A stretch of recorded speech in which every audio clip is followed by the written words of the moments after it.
ଆଜି ଶୁଣିବା ଉପନ୍ୟାସ ପରଜା।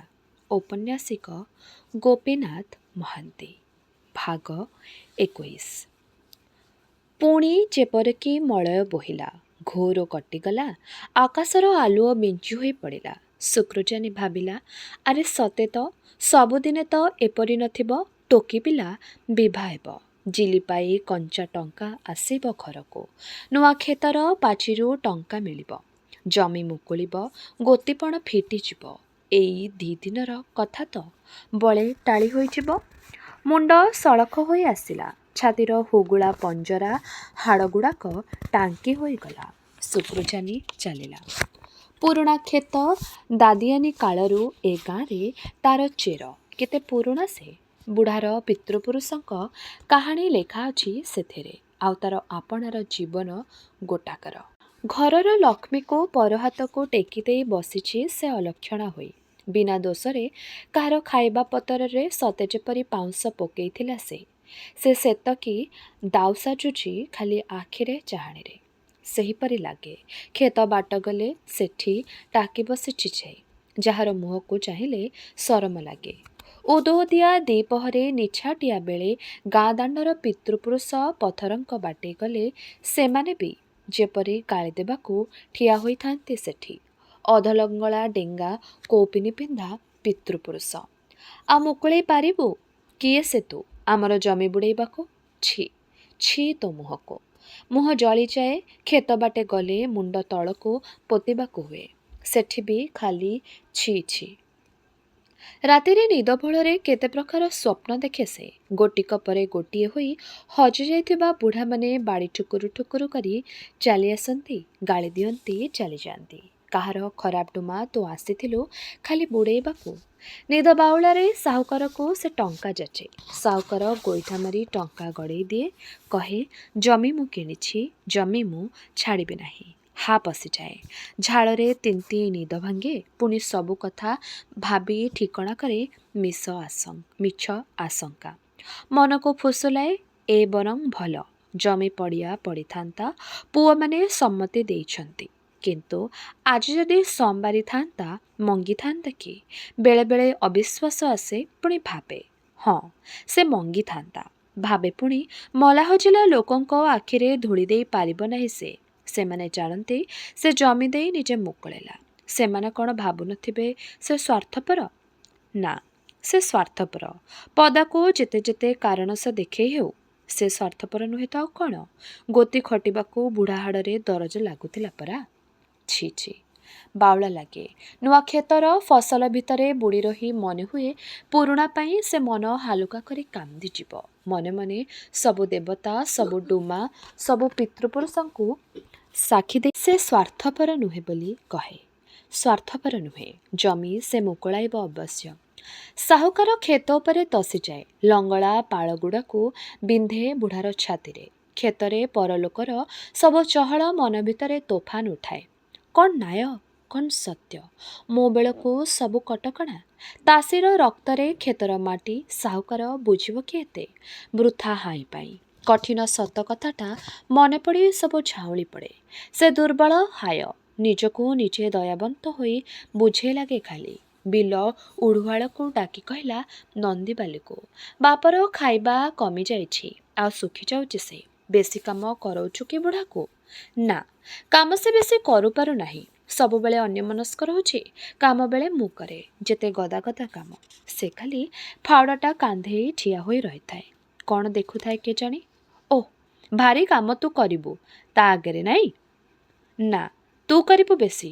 ଓହୋ, ସାରିଆ ଗାରୁକୁ କାତି କଡ଼ା ସୁଣ୍ଡିଆ ଗାରୁ ହଣ୍ଡା ଅଇଲୁସରେ ଟୋକି ତୁ ଏଡ଼େ ରିସିତିଣ୍ଡା। ଆ, ଦିନେ କାମକୁ, ଦେଖିବା କେତେ ହାଣିବୁ ତୁ ଯେ। ଦୁହେଁ ହସିଲେ। ନା ନା, ହସ କଥା ନୁହେଁ ନନ୍ଦିବାଲି। ମୁଁ ମଧ୍ୟ କେତେଥର ଦେଖିଲିଣି। ଏକୁଟିଆ ପିଣ୍ଡାରେ ବସି ଧୁଙ୍ଗିଆ ପିଉଥିବ। ବସିଛି ତ ବସିଛି। ମୁଁ ଡାକେ, ବାପା ପେଜ ଖାଉନୁ, ଶୀତଳ ହେଇଯାଉଛି। ଖାଲି କହିବ, ହୁଁ, ବସି ରହିଥିବ। ପେଜ ଦନା ମୁହଁ ପାଖକୁ ଧରିବ 2-4 ଥର।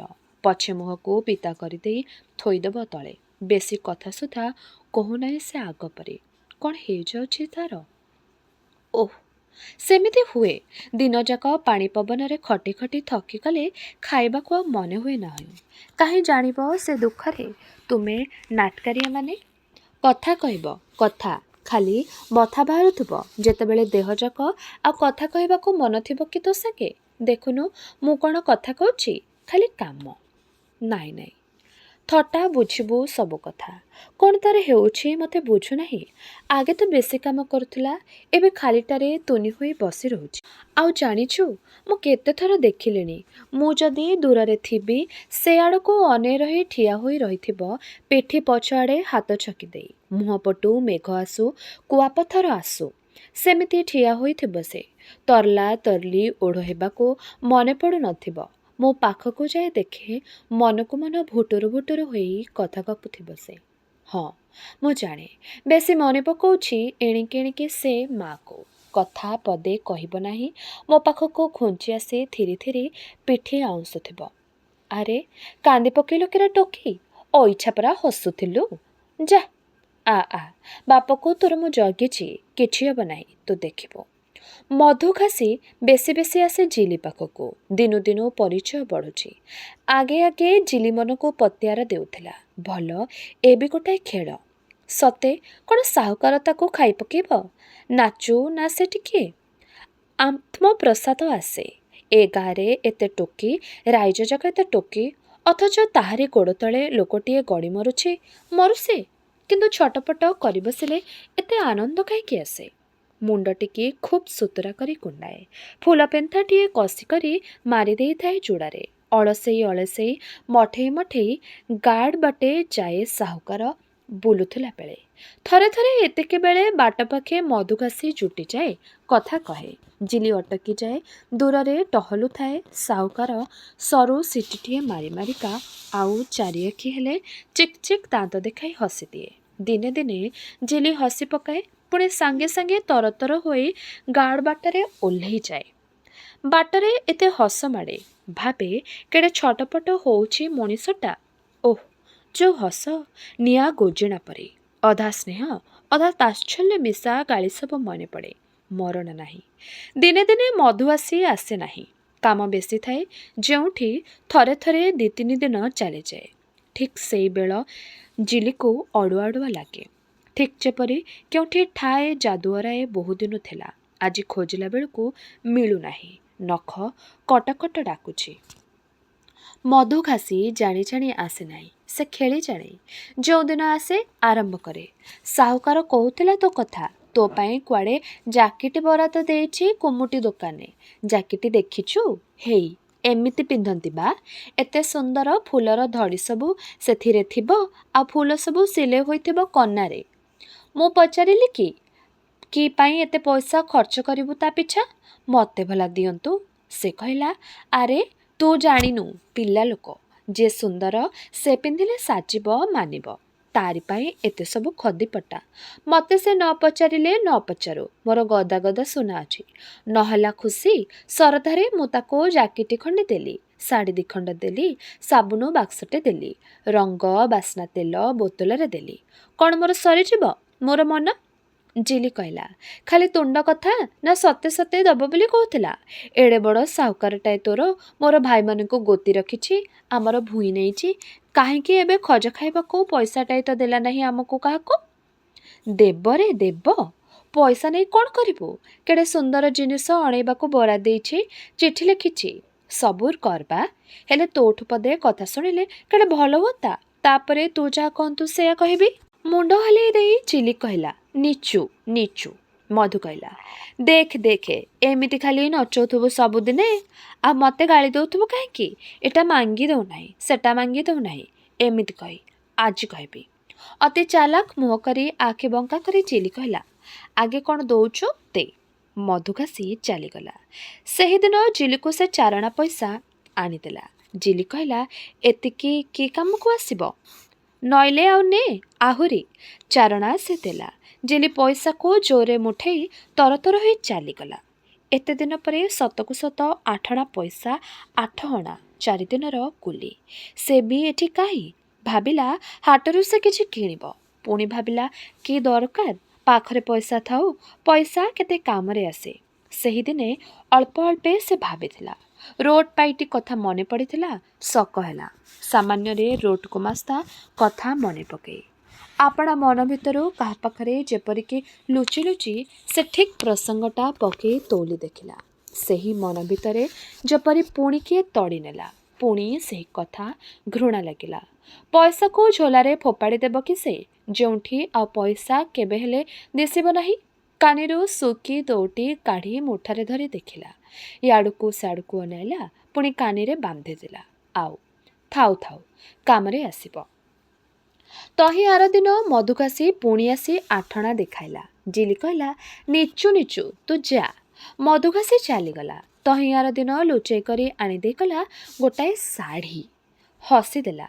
କହିଲା, ଏଇଟା ପିନ୍ଧିକରି ସଞ୍ଜବେଳେ ୟା ସାଙ୍ଗରେ ଜାକେଟି ପୁଣି ଅଛି, ମୁଁ ଆସିବି। ସଞ୍ଜ ବୁଡ଼ୁ ବୁଡ଼ୁ ଜିଲି ଘର ଭିତରେ ପଶିଗଲା। ଦେହ ଭଲ ନାହିଁ କହି ଆଉ ପଦାକୁ ବାହାରିଲା ନାହିଁ। ଘରେ ଶୋଇ ଶୋଇ ସତକୁ ସତ ତାର ମୁଣ୍ଡ ବଥେଇଲା। ରାତି ହେଲା, ରାତି ବଢ଼ିଲା, ଆଖିକୁ ନିଦ ନାହିଁ। ଅଧରାତିରେ ସେ ପଦାକୁ ବାହାରିଲା ଚଙ୍ଗ ଚଙ୍ଗ ହୋଇ। କେହି କୁଆଡ଼େ ଦିଶୁନଥାଏ। ଉଶ୍ୱାସ ଲାଗିଲା। ଭାରି ଡର ମାଡ଼ୁଥିଲା ତାକୁ। ସତକୁ ସତ ମଧୁକାଶୀ ଯଦି ଆସିଥାନ୍ତା କେଡ଼େ ବିପଦ କଥା। ପଦାରୁ ଯାଇ ଜିଲି ଘର ପିଣ୍ଡାକୁ ଉଠୁଥିଲା। ପଛଆଡ଼ୁ କିଏ କାନି ଧରି ଟାଣିଦେଲା, ମଧୁକାଶୀ। ମଧୁ ଧୀରେ କହିଲା, ଆ। ନିଶା ଖାଇ ଚାଲିଲା ପରି ଥିରି ଥିରି ଟଳି ଟଳିକା ଜିଲି ତା ସାଙ୍ଗେ ସାଙ୍ଗେ ଚାଲିଗଲା। ପଦେ କଥା ବି ଫିଟି ନାହିଁ ତାର ମୁହଁରୁ। ଗାଁର ଧାଙ୍ଗଡ଼ା ଭସା ଘର ହେଲା। ଅନ୍ଧାର ଭିତରକୁ ଅଳ୍ପକେ ଠେଲି ଦେଇ ମଧୁକାଶୀ ପଛ ଘୁଞ୍ଚା ଦେଲା। ତହିଁ ଆର ଦିନ ସକାଳୁ ମଧୁକାଶୀ ସାହୁକାର ଦୁହେଁ କଥାଭାଷା ହେଲେ। ମଧୁକାଶୀ କହିଲା, ତୋର ଟଙ୍କା ଖାଇକରି ମେଳିବାକୁ ମୁଣ୍ଡ ଅଛି କି ସାହୁକାର? ସାହୁକାର ଅନ୍ୟମନସ୍କ ହୋଇ ନିଶ ମୋଡ଼ୁଥାଏ। ଗାଧୋଇ ସାରି ପୂଜା କରିବାକୁ ଯାଉଥାଏ। କହିଲା, ହୁସିଆର ସମସ୍ତେ। ମୋର କାସୁ ଅର୍ଥାତ୍ ପଇସା କାସୁକେ ମନ୍ତ୍ର ଲାଗିଥାଏ। ଜେଣେ ଗଲେ ମିଶା ସଙ୍ଖି ତଣ୍ଟିରୁ ଧରି ଝିଙ୍କି ଆଣିବ, ଜାଣିଥା। ତାପରେ ସେ ମନ୍ତ୍ର ପଢ଼ିଲା। ମଧୁକାଶୀ ଆଁ କରି ଅନେଇ ଦେଖିଲା। ଜଙ୍ଗଲେ ଜଙ୍ଗଲେ ବୁଲି ବୁଲି ଦି ଭାଇ ସୁଖ ଦୁଃଖ ହୁଅନ୍ତି। ସବୁଦିନେ କ'ଣ ଏହିପରି ବଣବୁଲା ଲାଗିଥିବ? ମାଣ୍ଡିଆ ଟିକ୍ରାକୁ ପିଲାତଳେ ଦେଖେ ନାହିଁ। ଚାଷୀର ସମାଜରେ, ମଜୁରିଆର ସମାଜରେ ଯେ ପେଟ ପୋଷି ପାରିଲା, ତାର ମୁଣ୍ଡକୁ ହାତ ପାଇଲା। କହିବାର ଅଧିକାରକୁ ସେ ବି ସମସ୍ତଙ୍କ ସାଙ୍ଗେ ସମାନ। ସେ ଧୁଙ୍ଗିଆ ଟାଣିପାରେ, ସେ ସାଙ୍ଗରେ ବସି ମଦ ପିଇପାରେ। ସେ ଯଦି ଟିକିଏ ଫୁର୍ତ୍ତି କରିବାକୁ କଲା, କେହି ଆପତ୍ତି କରିବେ ନାହିଁ। କେଡ଼େ ଓଲଟାଏ ରେ ବାପା। ଘର ଜମିଆ ଗୋତି କରି ରଖିଲା ବିଲ୍ ପାଇଁ, ହାତରୁ ପଇସା ଛାଡ଼ିଦେଲା। ଟିକ୍ରା କହିଲା, ଏଣେ ଆମେ ଗତି କରୁଥିବା। ମାଣ୍ଡିଆ କିଛି କହିଲା ନାହିଁ। ଟିକ୍ରା କେଞ୍ଚିଲା, ତୁ ବି ତୁନି ପଡ଼ିଗଲୁ। ସମସ୍ତେ ଆପଣା ସୁଖ ଦେଖୁଛନ୍ତି। ମୁଁ ବି ଭାବୁଛି, ଆଉ ଏତେ କାହିଁକି? ଏଠୁ କୁଆଡ଼େ ପଳେଇ ଗଲେ ଯାଇ ଦେଖନ୍ତେ ଯଦି କିଛି ହୁଅନ୍ତା। ସେମିତି କହ ନାହିଁ ଟିକ୍ରା, ସେଟା ପଟକାର ବୁଦ୍ଧି। ରଇତ ପିଲା ହୋଇକରି ପଟକାର ବୁଦ୍ଧି କଲେ ସେଥିରେ ଧର୍ମ ଥିବ ନାହିଁ, ବୁଝିଲୁ? ଟିକ୍ରା ବେଶ୍ ଚାପୁଡ଼ାଏ ଖାଇଲା। ମାଣ୍ଡିଆ କହିଲା, ସେମିତି ଛଟପଟ ହେଉଛୁ ଯଦି ସାହୁକାରକୁ କହିବା। ତୁ ଯା, ତୋ ବଦଳି ମୁଁ ହେଲେ ରହିଯିବି ବୁଢ଼ା ହେବା ଯାକେ। ଯାଇକରି କ'ଣ ବା କରିବୁ?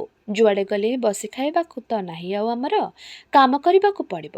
ତେବେ ଏଠି ଟିକିଏ ବେଶୀ କାମ, ଏତିକି ନା? ଟିକ୍ରା କହିଲା, ସତେ କ'ଣ ତୋତେ ଏଠି ଛାଡ଼ିଦେଲେ ମୁଁ ଆସାମ ପଳଉଛି ନା କ'ଣ? ତେବେ ତୁ ହେଲେ କହ, ବିଲିକୁ ବିକି ଖାଇଥିଲେ କିଛି ହେଲେ ତ ପଇସା ମିଳିଥାନ୍ତା। ମାଣ୍ଡିଆ କହିଲା, ସତ କଥା।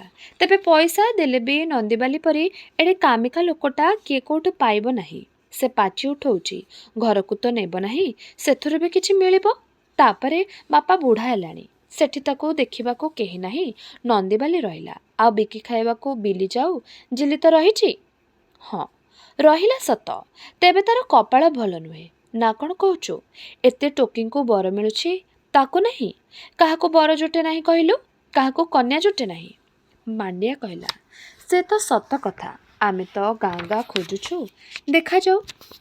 ଭାଇ, ତୁ ଆଜି ମନ୍ଦା ଗୋଠ ଖେଦିନେ, ମୁଁ ଟିକିଏ ଧାମଯୋଡ଼ିରେ ରହିଯିବି।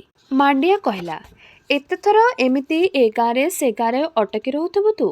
ସାହୁକାର ଶୁଣିଲେ କ'ଣ କହିବ? ସାହୁକାର ଶୁଣିବ ନାହିଁ। ତାପରେ ଗାଁମାନଙ୍କରେ ବୁଲି ବୁଲି ଜିଲି ପାଇଁ ଗୋଟାଏ ବର ଠିକଣା କରିବା ମୋର ପ୍ରଧାନ କାମ। ଆଉ ମୋର ପାଇଁ ଗୋଟିଏ ଭାଉଜ। ତେବେ କଥା କ'ଣ କି ତୁମେ ଦୁହେଁ ଅକର୍ମା। ମାଣ୍ଡିଆ ହସିଲା, କହିଲା ଆଉ ତୁ ନିଜେ? ସେଇଟା ତୁ ବୁଝି ଦେଖ, ମୋର ପେଟ ବଥଉ ନାହିଁ ସେତେ। ହଉ ମୁଁ ଯାଏ, ଆସିଲା ବେଳେ ଚେଷ୍ଟା କରି ଦେଖିବି ଯଦି ତୋ ପାଇଁ କେଉଁଠି ବୋତଲେ ଦି ବୋତଲ। ମାଣ୍ଡିଆ ହସିଲା, କହିଲା ହଉ ତୁ ଯା, ମାତ୍ର ଡେରି କରିବୁ ନାହିଁ ଯେମିତି। ତୁ ଆସିଲେ ମୁଁ ପୁଣି ଯିବି ତୋ ପାଇଁ ଗୋଟିଏ କନ୍ୟା ଦେଖି। 3 ଦିନ ଜିଲି ଆସିନାହିଁ। ସାହୁକାର ମହା ଖପା ହେଲା ମଧୁଘାସି ଉପରେ। ଆଗ ପରି ଜିଲି ବାଟଉଣ୍ଡି ଠିଆ ହୁଏ ନାହିଁ। କେବେ ଦେଖା ପଡ଼ିଲେ ପଛ ବୁଲେଇ ଦେଇ ଚାଲିଯାଏ।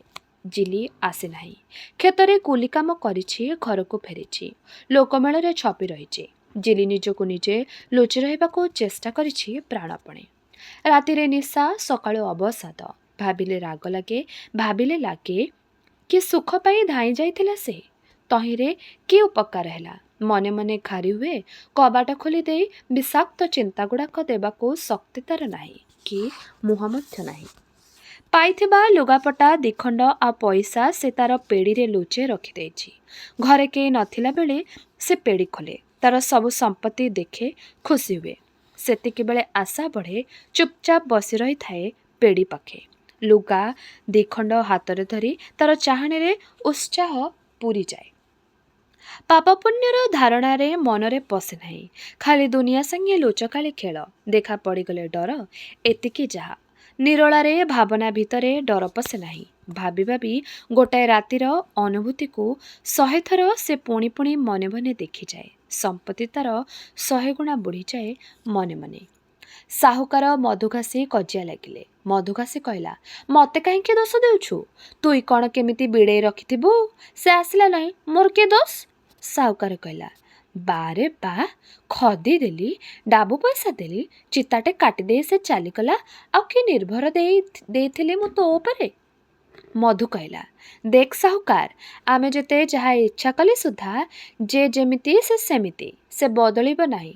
ତୁ ପଇସା ଖର୍ଚ୍ଚ କଲୁ, ମୁଁ ମାନୁଛି, ଆଉ ତୋ ପଇସା ବି ମୁଁ ଖାଇଦେଇ ନାହିଁ।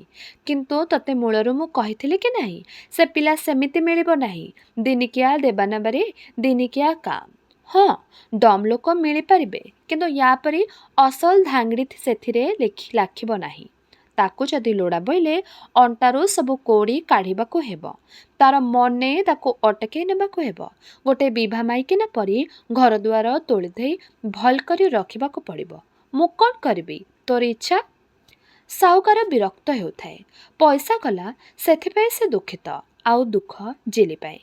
ସେ ଆସି ନାହିଁ, ଛୁଇଁଲେ ବି ଧରା ଦେଇ ନାହିଁ। ଦୂରରେ ଦୂରରେ ଥାଇ ଖାଲି ଶୋଷ ବଢ଼େଇଛି, ତେଣୁ ତାକୁ ଦରକାର। ଯେ ଧରା ପଡ଼େ ନାହିଁ ତାର ଦାମ ବେଶୀ। ପୁଣି ଦୁହିଁଙ୍କର 7-5। ମଧୁଘାସି ଖେଳ ଖେଳିଲା, ପଇସାପତ୍ର ଛିଣ୍ଡିଲା, ମଧୁଘାସି ପୁଣି ଗଲା। ସାହୁକାର ଭାବିବାକୁ ଚେଷ୍ଟା କଲା। ବହୁତ ପଇସା ତାର, ସତ, ବହୁତ ସେ ଭୋଗ କରିଛି। କିନ୍ତୁ ଏ ଜିଲି ସମସ୍ତଙ୍କ ଉପରେ ଯେପରିକି ସେ। ତାର ଅଭାବ ମନ ଭିତରେ ଏତେ ଫାଙ୍କ ମେଲିଦିଏ। ଦିନୁ ଦିନ ଖାଲି ଅତଡ଼ା ଛିଣ୍ଡେ। ସେ ମୁହୂର୍ତ୍ତରେ ଦାସ। ବର୍ତ୍ତମାନର ଧାରଣା ସବୁଠାରୁ ଉଜ୍ଜ୍ୱଳ ତା ପାଖରେ। ଘର ଖାଇ ଗୋଡ଼ାଏ ମନ ଲାଗେ ନାହିଁ। ଘରେ ବାପ, ବିଲି ଆଉ ନନ୍ଦିବାଲି, ଆଉ ସେ ଜିଲି। ଘରକରଣା କେତେ କରୁ, କେତେ ତାର ଭାବ। ବାପର ଖାଲି ଜମି ଚିନ୍ତା, ସେ କାମ ବୁଝେ। କାମ ନଥିଲା ବେଳେ ବୁଝେ ଧୁଙ୍ଗିଆ। ତୁନି ହୋଇ ମାଡ଼ିମୁଡ଼ି ହୋଇ ବସି ରହିଥାଏ ଗୋଟାଏ କଣରେ। ବିଲି ଗପ କରେ ନାହିଁ, କିନ୍ତୁ ତାର ଆଗ ନନ୍ଦିବାଲି। ତାର ସମସ୍ୟା ତୁଟିଛି, ଏଣିକି ଖାଲି ଆନନ୍ଦ। ଯେତେବେଳେ ଭଉଣୀ ସାଙ୍ଗେ ଗପ କରେ ପକାଏ ସେ ନନ୍ଦିବାଲି କଥା। ତାର ଥଟ୍ଟା ନକଲ ଆଉ ଆଦର ସୁଆଗ। ନନ୍ଦିବାଲି ନବଜି ଲୋକ। ଜିଲି ସାଙ୍ଗେ ସେ ବହୁତ ଲଗାଏ, କିନ୍ତୁ ଏକମୁହାଁ ହୋଇ ଡଙ୍ଗାରେ ଆହୁଲା ପକାଇ ସେ ଚାଲିଯାଏ। ଦିପାଖେ ଖାଲି ଛପର ଛପର। ଜିଲି ନନ୍ଦିବାଲିକୁ ପ୍ରଶଂସା କରେ। ଯେତେବେଳେ ତାର ହସରେ ହସି ହସି ପେଟ ଫଟାଏ, ବହୁତ ଦୁଃଖ ସେ ଭୁଲିପାରେ। କିନ୍ତୁ ନନ୍ଦିବାଲି ବି ଚାଲିଯାଏ। ବିଲିର ପିଛା ଧରି ଜିଲିର ମନରେ ଭାସେ ଦୁଃଖର ମେଘ। ଭାବେ ସେ ତାର କ'ଣ ବା? ଏ ଶ୍ରାବଣ ମେଘରେ ମୁହଁ ସଞ୍ଜବେଳେ ମେଘ ଅନ୍ଧାରରେ ଢାଙ୍କି ହୋଇ ପଡ଼ି ରହି ଯେତେବେଳେ ପାଣି ପବନରେ ଦୁନିଆ ଗୋଟାକର ବିକଳ ଶବ୍ଦ ଖାଲି ଶୁଭୁଥାଏ, ନିଭିଲା ଚୁଲି ପାଖେ ହାତ ଉପରେ ଗାଲ ଭରା ଦେଇ ଜିଲି ଏକୁଟିଆ ହୋଇ ବସିଥାଏ। ସେ କିଛି ଭାବିପାରେ ନାହିଁ। अस्तित्व गोटाक से गोटाए रागिणीर एपाख सेपाख उबेट उबे होई भासुଥାଏ। जो रागिणीर अर्थ तार केही नाही केही नाही। गड़ी गड़िका से चलीछि। आजिर धूली कालिको लाखी रहुनाही, तार केही नाही। बयस गड़ी चलीछि, मन भितर चेतई दଉଛି। तार निजर बोली किछि कहिबाकू बेଳ आसिछि, किंतु से भासी चलीछि खाली। हाथ पाहांतीरे किछि मिळू नाही। एहीपरि समୟରେ मधुघासी आसी डाके। 2 दिन हेलाणी से आसिलाणी। दूरकू तार चिन्हा गला खंकार शुणिले छाती भितर चाऊ करे। से कथा कहिले जिली खाली तळकू मुहपति बसे, तुंडरू किछि बाहर करे नाही।